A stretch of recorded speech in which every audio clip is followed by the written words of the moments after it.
Hey, shalom to the elect of the nation of Israel. First and foremost, I'd like to start this lesson by giving all praises, honor, and glory to the Heavenly Father, His only begotten Son, Yahweh, Bahashem, Yahweh Shai, Bahashem, Rachah, Kodash. Double honors to the elders and apostles of Great Millstone who rule well and taught me this 100% truth. Salutations unto the 144,000 doing the work of the Lord in all truth, honor, and sincerity. And shalom to the 1/3 men, women, and children who believe in this word being taught unto them. It's your brother Amna Wa'ala, and I'm back at you with another lesson entitled The Heathen Are Our Inheritance. Okay, so really everything is turned upside down. You know, the fact that we're here at the bottom and you have these other nations ruling over us, man. You know, so I want to bring out these two scriptures just real quick.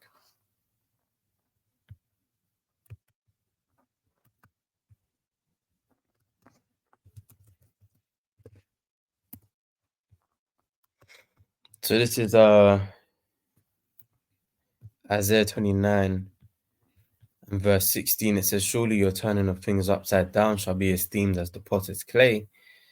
For shall the work say of him that made it, he made me not? Or shall the thing framed say of the thing, so like say of him that framed it, he had no understanding. So, you know, the Lord is the one that's allowed for things to be flipped upside down, you know, to where you have the basest of men. You know, when you go to the book of Job, it describes Esau, Edom as the basest of men, you know, and how they're more violent than the earth. I believe that's in Job 30, you know. But yet you have these people that are in the position of rulership. And then you have, you know, when you go to the book of Lamentations 4, it talks about, you know, it describes the Israelites as you know, gold, you know, but you have us at the bottom, okay? Let's hold this precept as well.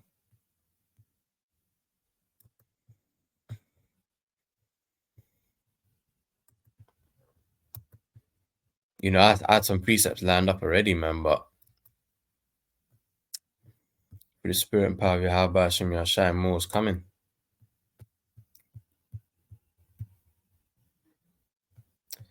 All right, so this is Ecclesiastes 10 and verse 5. It says, there's an evil which I have seen under the sun, as an error which proceedeth from the ruler.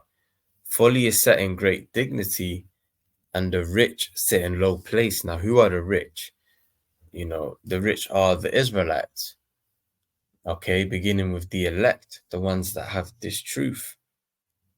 You know, Romans 11 and 33 talks about how, you know, the depth of the riches, man. The riches being this wisdom. Excuse me. The riches being this wisdom, knowledge, and understanding. Okay. And then when you go to Revelation 2, it talks about, you know, I know of thy poverty, but thou art rich, you know, because really we're rich in faith, which is going to, you know, allow us to be abundant in everything else as well. It's just like when the Lord asked Solomon what he wanted, and Solomon asked for wisdom. And because he asked for wisdom, he got blessed with everything else, you see. So just us having faith in Yahweh Hashem Yahshai, we're going to be blessed with salvation, divine intervention, protection, you know, being the first fruits of the kingdom of heaven, just by having faith. Okay. So it says, I've seen servants upon horses and princes walking as servants upon the earth. Yeah, because you got you know, you got the Edomites sitting in positions of rulership, man. And really they're the servants, man. Okay. And then you got the princes walking as servants upon the earth, which the princes, remember, Israelites, Yasha Allah, he Prince Power, you know, he's the Prince of the Power. So we're the princes, man, princes of the Most High, and we're the ones that are um, walking as servants upon the earth, man. We're slaving the 9 to 5. We gotta do the everyday hustle and bustle, and we don't just get to sit on our asses comfy. Which let me try to find that statue. I think it's Theodore.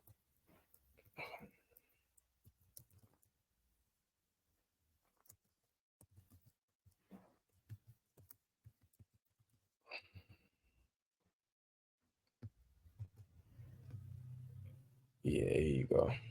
Get out of there. Yeah, yeah. So don't know why it's coming up bare little. 1 minute. They're always changing something, man. Just I wanted to see this. Here you go. She got Theodore Roosevelt and Edomite here, sitting on a horse. You ain't got Bishop Nate today. All right, but a horse represents power. Then over here to his left, well, to my left, to his right, you got a Northern Kingdom brother here, and then over here to the right, you got a Southern Kingdom brother here. Let's zoom.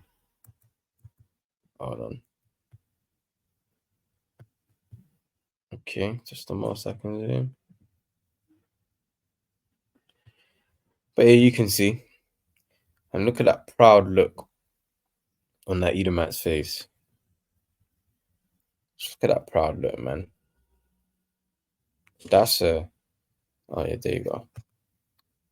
That's a true devil right there, man. So this is the era that is speaking about in the book of Ecclesiastes. Let's go back.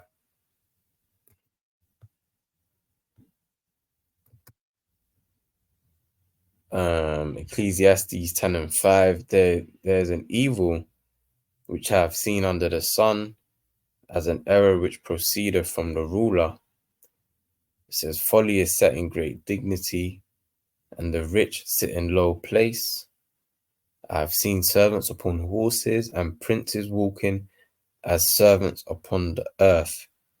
Okay. It says, he that diggeth a pit shall fall into it, and whoso breaketh an hedge, a serpent shall bite him. So ultimately, the Most High is allowing Esau, Edom, to basically bring forth his own destruction, because he's dug the pit for the Israelites, but Esau, Edom is going to be the one to fall into the pit. Okay. And these words are faithful and true, man. The words of the Heavenly Father don't go out void, and you can actually see prophecy playing out here if you really pay attention, and the Most High gives you the eyesight to see, and you take a minute to analyze and really see what's going on around you, man. All right, the Most High is making moves, man. All right, this kingdom is being brought down. Okay.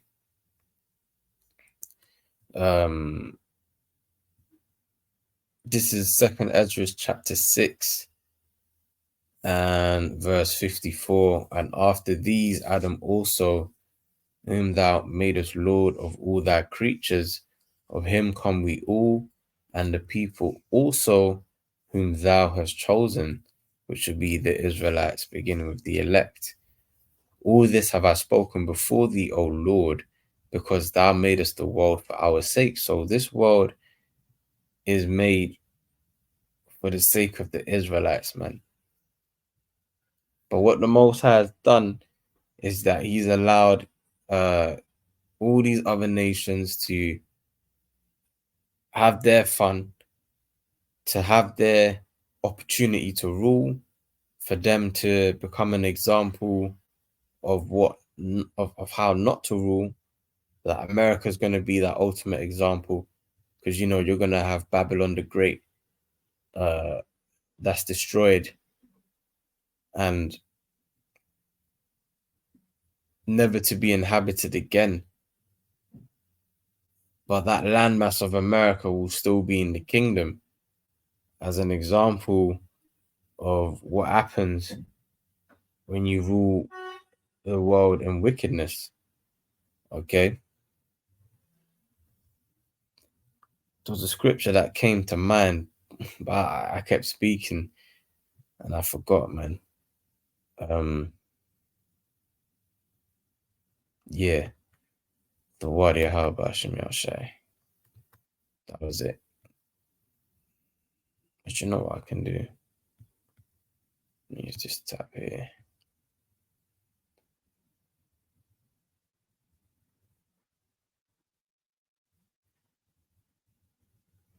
Bear with me, I'm in the flesh, man. I just had it and I lost it again. Yeah. The Wadi Habashim Yashai. Here we go. So this is Daniel chapter 2. Let's go straight to the point. Verse 44. This is, hey man, look at the subheading, man. The divine kingdom. Okay. The world is created for our sakes, man. It says, and in the days of these kings shall the Most High of heaven set up a kingdom which shall never be destroyed. All these kingdoms rose up and they all fell. And America is no different. Okay.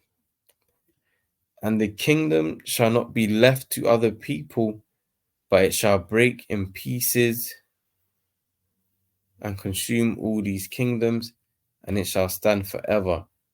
Okay. And this is talking about the kingdom of heaven, man. In the Lord's Prayer talks about, let thy will be done on earth as it is in heaven. Okay. The kingdom of Israel, the kingdom of Yahweh Shai. All right. This is going to be the kingdom that's going to supersede all these previous empires that we've had, even this one that we're in right now. Okay. And that's when we're truly going to be blessed. Because, to be blessed means to have servants, man, to have slaves. So we're really going to be blessed when this takes place. That's why, the scriptures talk about how the elect love not their lives until the end. The Lord puts certain situations on you to where it makes you hate this life, but really that's gearing your mind up for, the things to come. Okay. So let's hold Second Esdras 15. Oh, sorry. Second Esdras 6. And let's start 55 again. All this have I spoken before thee, O Lord, because thou madest the world for our sakes.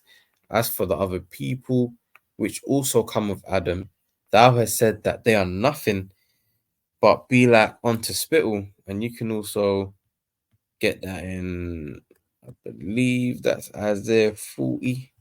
I haven't brought it out in a while. Let's see if I'm right. Yeah, it's the Wadi Habashim Yasha. Isaiah 40 and 15. Behold, the nations are as a drop of a bucket, and are counted as the small dust of the balance. Behold, he taketh up the isles as a very little thing. All right. So these nations are likened unto nothing, man, to the Lord.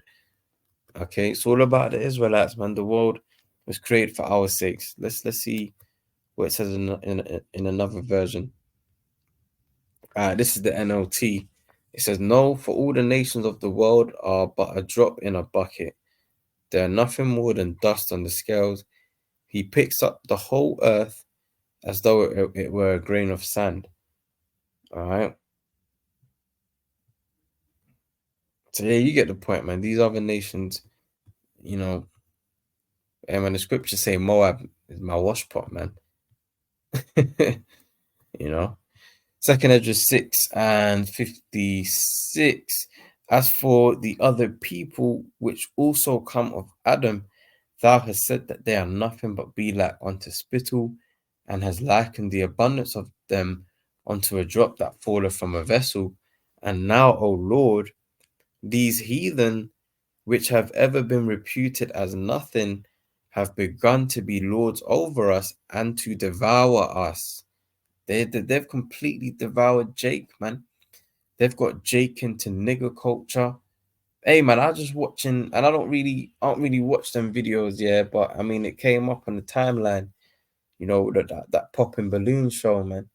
You know, and you just had this Eve just talking so proudly, man, just proud in her ignorance and her stupidity. And the man's just like, well, this is why we're here, man. No one wants to deal with you, man. You know what I'm saying? But we've been devoured, man. Nigger culture is rampant. You know, we don't know the true name of the Heavenly Father and His only begotten Son. You know, our people don't know. You know, just many other ways in which we've been completely devoured, man. It says in verse 58, but we thy people, whom thou hast called thy firstborn, thy only begotten, and thy fervent lover, are given into their hands. If the world now be made for our sakes, why do we not possess an inheritance with the world? How long shall this endure? Yeah, so Ezra is asking, man, like, bro, I thought, like, bro, Yasha, man, Prince of the Power, thought the world was created for our sakes. Like, you know, why am I still worrying about this and worrying about that? And, you know, and then he said, how long shall this endure? Okay, well, that's why, you know, we can't wait for the prophecy, you know, of the destruction to take place, you know.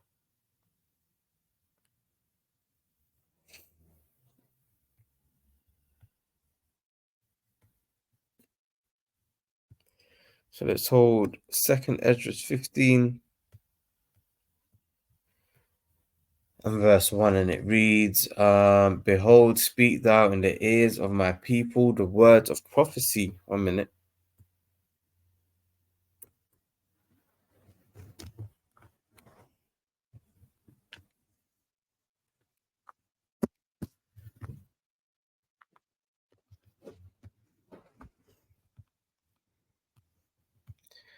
Second Ezra 15 and verse 1, behold, speak thou in the ears of my people the words of prophecy, which I will put in thy mouth, saith the Lord. So, like, really, when we go out and onto the highways and the byways, and when we do these various sit downs, really, it's not us that's speaking, man. It's the voice of the Lord, you know,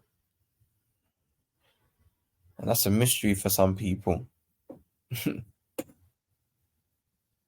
But I mean, the Most High has always spoken through the mouth of His holy prophets, man. Ever since, you know, the world was brought forth, that's how the Most High communicated. Okay, through His men, the prophets, His servants, the prophets, and the Most High reveals His secrets unto His servants, the prophets. All right. It says, and cause them to be written in paper, for they are faithful and true. So these prophecies will come to pass, man. One day we're gonna wake up and you know, it ain't gonna be by an alarm. Okay, you know, we're gonna be in palaces and just, you know, just grandiose things, man. Verse 3, fear not the imaginations against thee, let not the incredulity of them trouble thee that speak against thee. So incredulity is going into the unbelief, man. You know, you try and show your buddy the way or whoever it may be, and they mock, they scoff, or whatever, man. Long story short, they don't come into the fold. That's due to their disbelief, man. It says, fear not the imaginations against thee, let not the incredulity of them trouble thee that speak against thee. So don't worry about these niggas, man. For all the faithful shall die in love faithfulness, and that's just what it is. You know, you don't want to believe, then off with your head. You know.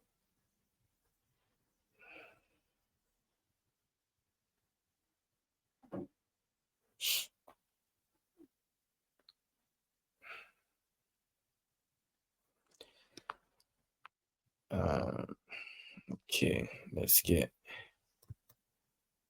Zephaniah 3 and verse 8, and it reads, "Therefore wait ye upon me, saith the Lord, until the day that I rise up to the prey.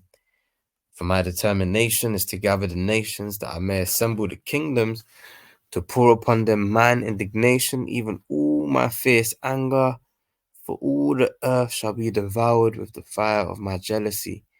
So that's why you got things brewing up in Western Asia, as the world calls Middle East.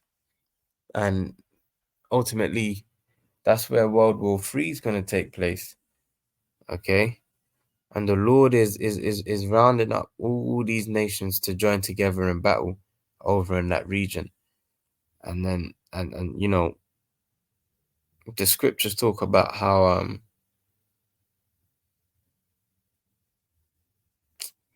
so like my mind went blank. But yeah, this is what we see going on, man. Oh yeah. We gotta enter in at the straight gate, man. Even when you go to Second Ezra 7, it talks about, that tight pathway, that rope, and you got the water on one side, fire on the other. That's really how it be, man. It's tight, okay? Because we see the kingdom of heaven, and of course we want the kingdom, but we have to go through um this world being in the worst state it's ever been, and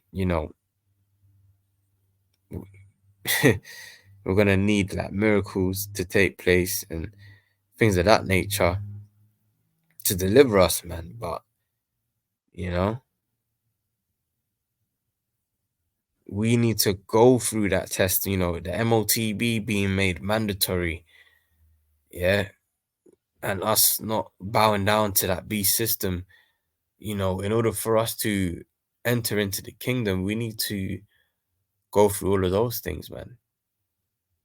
Brothers getting beheaded and brothers, being thrown into concentration camps and things like that, man.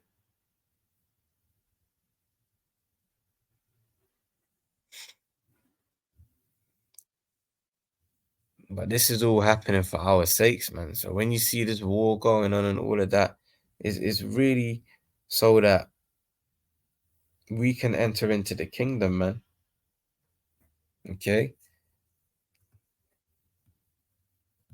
So Deuteronomy 7 and 6. For thou art an holy people unto the Lord thy power. The Lord thy power hath chosen thee to be a special people unto himself, above all people that are upon the face of the earth. That's straight. We're above all people that are upon the face of the earth. And you know what? Let me tell you this, man. These heathens know that, man. Like, instinctively, they know that they're beneath us.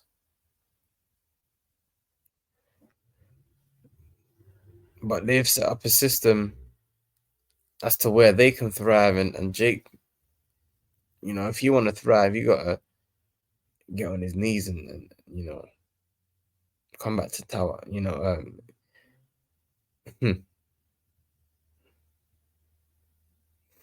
Yeah, man, it's hitting that time, man.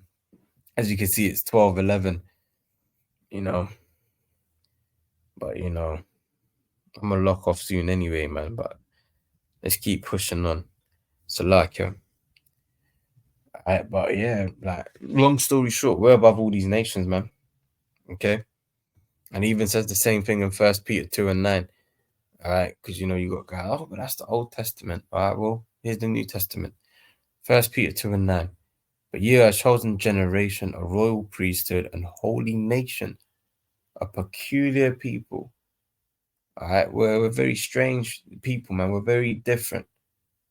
The way Jake moves, the way he does his thing, man. He dances.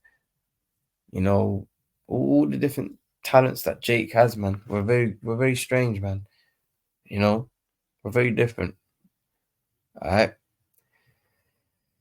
that ye should show forth the praises of him who have called you out of darkness into his marvelous light. And this truth is that light.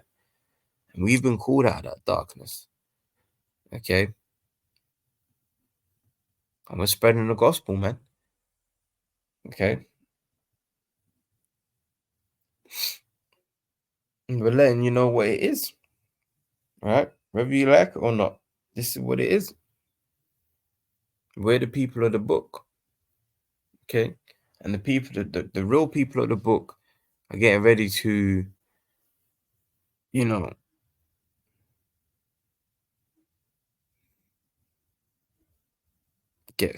set things in order, man, and have this wicked kingdom destroyed. Okay. The Israelites, beginning with the elect. Psalms 82:6. I have said ye are gods, and all of you are children of the Most High. Now, the word God, lowercase g, well, we can really go into it, man. I'm on the laptop today. You know what I mean? Come on, man. Whoops.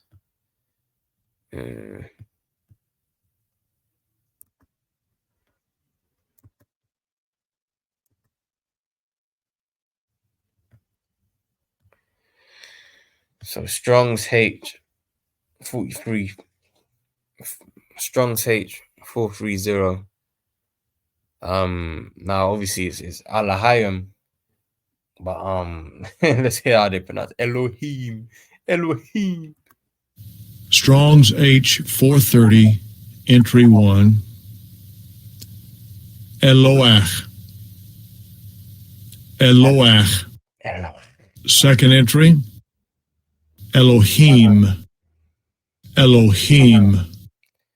And the third entry. Eloach. Eloach.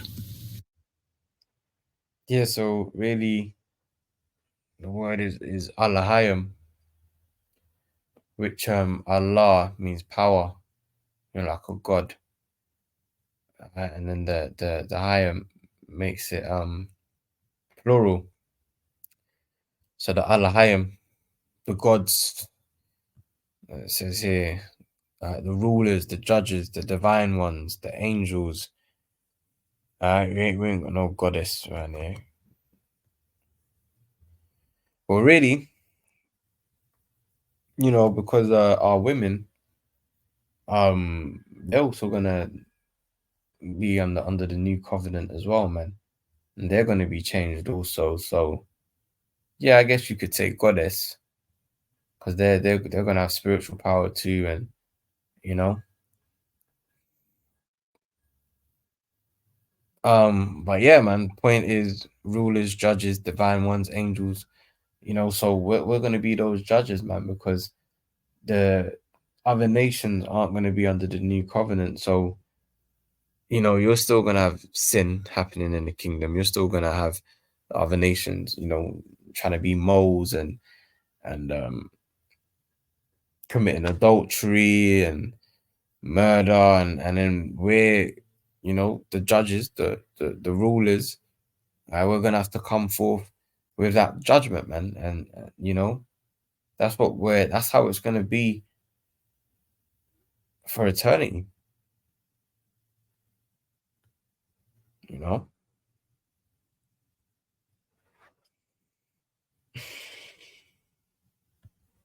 Even says that in John 10:34. Again, that's just the Old Testament. Well, Yahushua was quoting the Old Testament. Yahushua answered them, is it not written in your law, I said ye are gods? All right. So Yahushua confirmed that, man. Okay. This is Psalms chapter 2.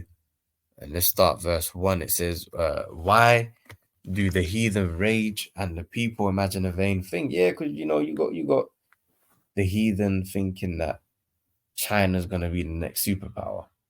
Once America's obliterated, or Russia, or they're imagining a vain thing, man. Just go see art in the corner and just enjoy it. Try and enjoy it today, and just know that your kingdom is coming to an end. And pursuant to 2nd Ezra 6 and 9, it says, "For Esau is the end of the world, and Jacob is the beginning of it that followeth." So, Psalms 2 and 1, why do the heathen rage? And the umbrella, I had umbrella on the mind. Why do the heathen rage and the people imagine a vain thing? All right, the kings of the earth set themselves, and the rulers take counsel together against the Lord and against his anointed, saying, "Let us break their bands asunder and cast away their cords from us. He that sitteth in the heavens shall laugh, the Lord shall have them in derision." All right, and that's what's happening, man. The Lord is having these devils, these elites around the world. He's having them in derision. Let's look up that definition for the word derision. Let's see what the Google says.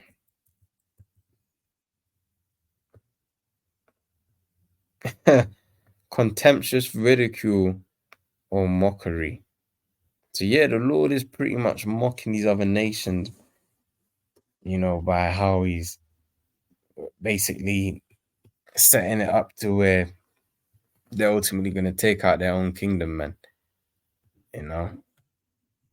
So the Lord's having them in derision. And then, because, in Proverbs 21 and 1, it says what? The king's heart is in the hand of the Lord. As the rivers of water, he turneth it whithersoever he will. All right, so it's the Lord making these things happen, man. All right.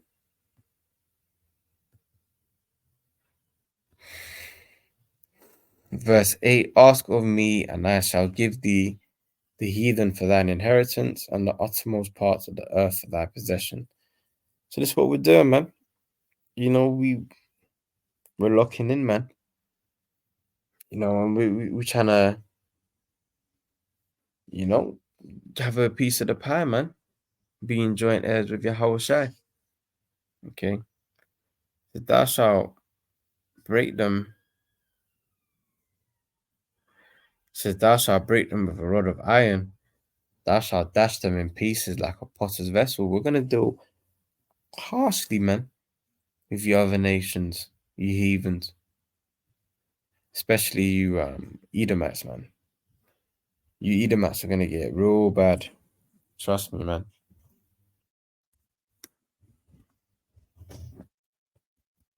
You're gonna get real bad. Hold on a minute.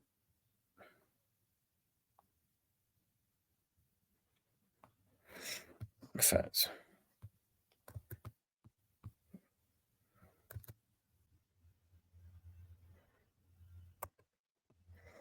Yeah, man. So Psalms chapter 2 and verse 10, it says, "Be wise, therefore, O ye kings, be instructed, ye judges of the earth." See, that's talking to, Lord willing, us, the elect, the first fruits.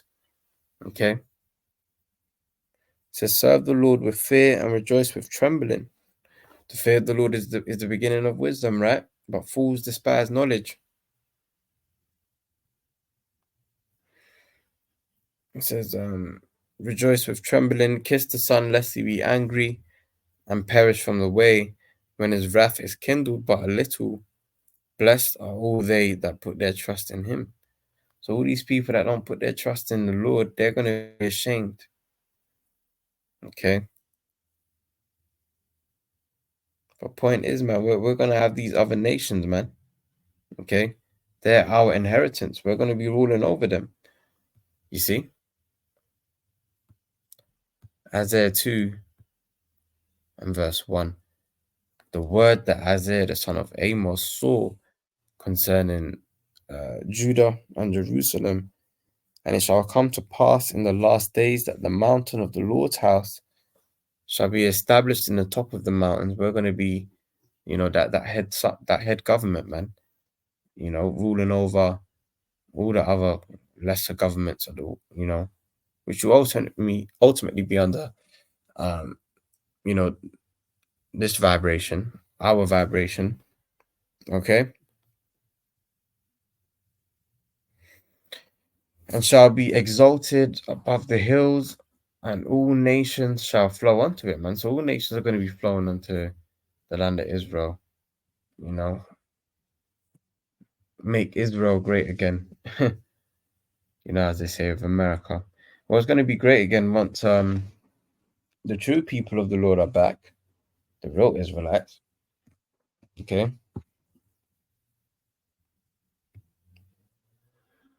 Verse 3, and many shall go and say, come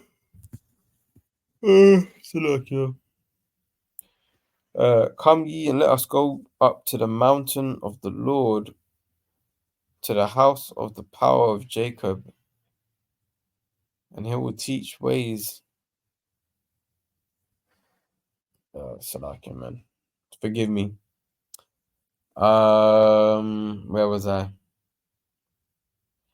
Come ye and let us go up to the mountain of the Lord, to the house of the power of Jacob, and he will teach us of his ways, and we will learn of his paths, and we will walk in his paths. For out of Zion shall go forth the law and the word of the Lord from Jerusalem. You see, out of Zion shall go forth the law. So this world is going to be under the vibration of the Israelites, man. Our law, statutes, and commandments. Okay? That's what's going to be governing this world. Right?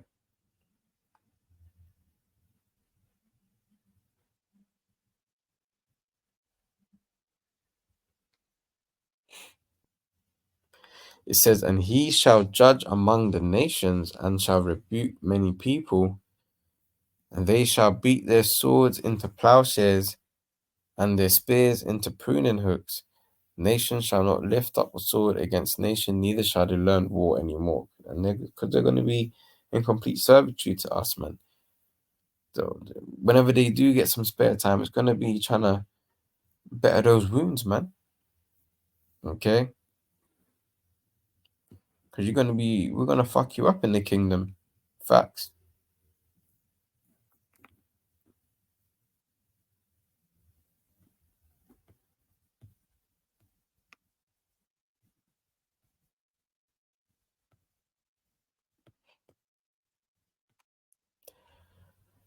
So Psalms 149 and verse 5, it says, let the saints be joyful in glory. Let them sing aloud upon their beds. Let the high praises of the Most High be in their mouth, and a two-edged sword in their hand, which is literal, to execute vengeance upon the heathen and punishments upon the people. You see, this is what we're going to be doing, man. These other nations are going to be in the kingdom. They ain't going to be under the new covenant, man. They're going to be going off, doing all kind of madness.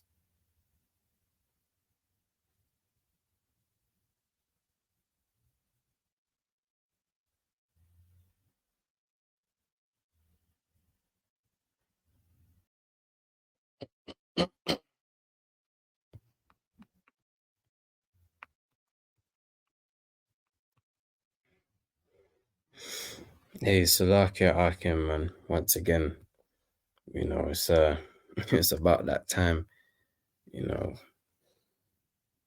12:37 midnight. But I'm about to close out anyway, man.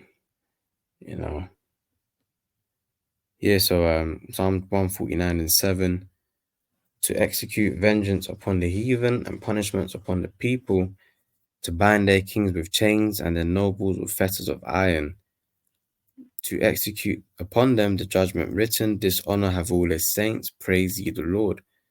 Okay. So this is what we're getting ready to go into, man. All right, the heathen are our inheritance. Okay. Last two scriptures, Revelation 13 and 9. If any man have an ear, let him hear He that leadeth into captivity shall go into captivity. He that killeth with the sword must be killed with the sword. Here's the patience and the faith of the saints. Okay? This is what we believe, man. And who are the saints? The Israelites. Beginning with the elect. Alright? So Esau got a lot to pay for, man. You thought the Most High was with you, man, because you ain't paid for your wickedness yet. Okay? Yeah, you're gonna see about that. Alright. Last precept. Revelation 2 and 25. But that which ye have already hold fast till I come. And what's that we got this truth? All right, we're meant to hold on to it, man, and not let go. Okay. It says, and he that overcometh and keepeth my works unto the end, to him will I give power over the nations. You see, and he shall rule them with a rod of iron, as the vessels of potter shall they be broken to shivers, even as I received of my Father. Okay. So we're going to be ruling over these other nations, man. All right. And everything we see, you know, the war brewing up, the MOTB being brought forth, nations rising up against nation, kingdom against kingdom. It's all so that, you know, we can enter into the kingdom of heaven, man. Okay. So we're just seeing prophecy unfold, man. And, you know, although we're going through the hell now, you know, there's that light at the end of the tunnel. Okay. So yeah, man, I'm gonna wrap it up here. You know, Salakia once again, you know, long day, and wanted to squeeze a lesson out, man. You know, I didn't get to do it this, you know, in the morning like I usually do. You know, but yeah, man. Anyways, man, I pray, Lord willing, this lesson's been edifying. And until the next time, I say shalom.